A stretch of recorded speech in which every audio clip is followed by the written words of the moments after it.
కడుపులోనే ఉండకాయి పుడమికేలా వస్తీవయ్యా సంకలెత్తుకున్నంత సేపులేవయ్యా.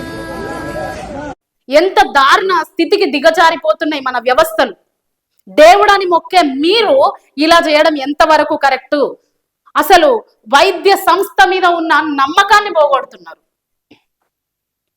6 నెలల బాలుడిని ఇంత దారుణ స్థితికి తీసుకెళ్ళిన మీరు ఇప్పుడు ఎన్ని కేసులు అయినా కూడా, ఏది జరిగినా కూడా మీకు పలుకుబడి ఉంటుంది, డబ్బు ఉంటుంది, అన్నీ ఉంటాయి.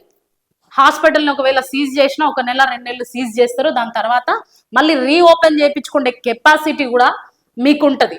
కానీ చదువుకునేటప్పుడు ఒకసారి వైద్యం వాళ్ళు, విద్య వాళ్ళు కూడా చాలా జాగ్రత్తగా ఆలోచించండి. మెడికల్ సీట్లు ఇస్తున్నారు, వెళ్తున్నారు, డాక్టర్స్ అవుతున్నారు, వస్తున్నారు. అసలు వాళ్ళు డాక్టర్ సీట్లో కూర్చునే అర్హత వాళ్ళకు ఉందా లేదా ఇదంతా కూడా ఎవ్వరు ఆలోచించడం లేదు. సర్టిఫికెట్స్ వస్తున్నాయా, తీసుకుపోయి డాక్టర్ చైర్లో కూర్చోబెడుతున్నామా, అంతే. ఇట్లనే జరుగుతుంది. అట్లా దొంగ సర్టిఫికెట్లతో లేకపోతే లంచాలు ఇచ్చి పాస్ అయితే అది కాలేజ్ వ్యవస్థల మీద కూడా సిగ్గుచేటిది. అయితే మొదటిగా మనం ఆలోచించాల్సిన విషయం ఏంటంటే, ఇది ఆసుపత్రిలో జరిగిన దారుణం కాదు, ఇది ఎక్కడి నుండి వస్తుంది అనేది ఒక విషయం ఆలోచిస్తే, ఆయన ఏ కాలేజీలో చదివిండు, ఎక్కడ మెడికల్ సీట్ సంపాదించిండు, అసలు నిజంగానే చదివి పాస్ అయ్యిందా లేదంటే ఆయన లంచం ఇచ్చి పాస్ అయ్యిందా, మెడికల్ సీట్ ఎలా సంపాదించిండు, నిజంగానే ఆయన పాస్ అయ్యి డాక్టర్ సీట్ కొట్టిండా అనేది మనం ఆలోచించాల్సిన విషయం. ఇలాంటివి ఎన్నో దారుణాలు మనం చూస్తూ ఉంటాం.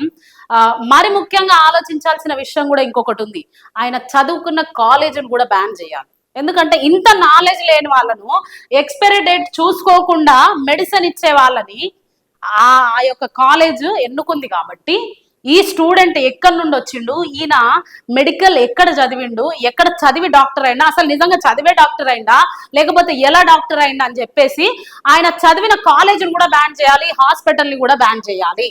ఆ కుటుంబానికి తగిన న్యాయం అధికార పార్టీలో ఉన్న వాళ్ళు కావచ్చు, ప్రతిపక్షంలో ఎవరైనా సరే ఆ కుటుంబానికి న్యాయం చేయాలి. తప్పకుండా ఆ హాస్పిటల్ని సీజ్ చేయాలి. ఆ డాక్టర్ మీద కేసు ఫైల్ చేసి ఎక్కడ ఆయన చదువుకుండు, నిజంగానే చదివి పాస్ అయ్యిండా లేకపోతే ఆయన ఎలా పాస్ అయ్యిండు, ఎందుకు డాక్టర్ సీట్ వచ్చింది, మరి ఎక్స్పైరీ డేట్ ఎందుకు చూడలేదు అని చెప్పి చట్టం తగిన న్యాయం ఆ కుటుంబానికి చేయవలసిందిగా కోరుకుంటున్నాం.